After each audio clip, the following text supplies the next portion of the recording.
I never heard of MS-13 until a couple of years ago, but I did read about the launch of MS-13 as part of the Russian space program.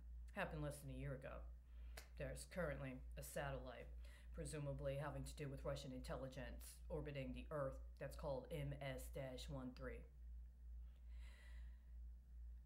Let me just say something, Space Commander.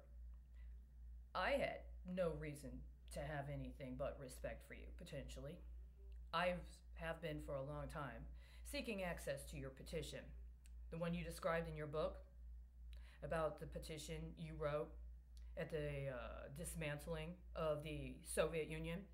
You challenged the constitutionality of allowing the disbanding of the Union in its entirety based on the acceptance by three of the republics to the expense of and without confirmation of the decisions by the rest, and that you presented it to the Supreme Court.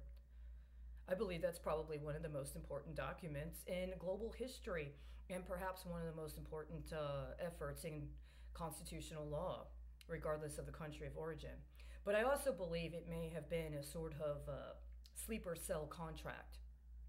And the question is, did Russia officially agree to cooperate with the laundering of seized Russian assets into other racial demographics within the United States, with an understanding that a sort of subversive cultivation of political leadership from within the United States would be developed to be able at a later date to ascend so that it could be activated for part of a violent regime change within the United States?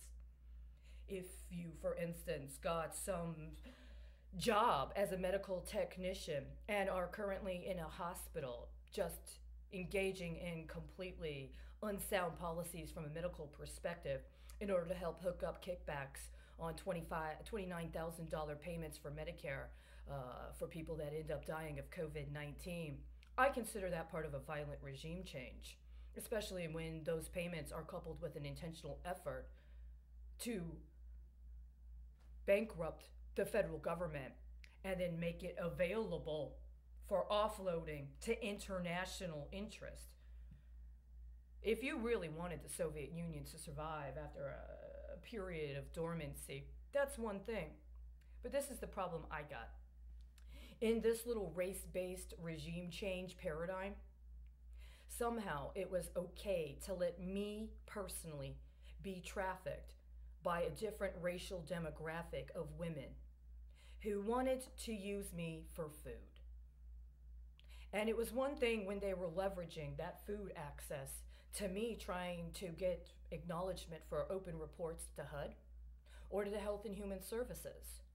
But when they started brokering that through the World Food Program or the UN Food Program, and there ended up being passenger jets downed on their way to a World Food Program conference in Africa, and then a couple of months later, it shows up in a DOD contract for a small business in Atlanta. I no longer have respect for your abrogation of constitutional process.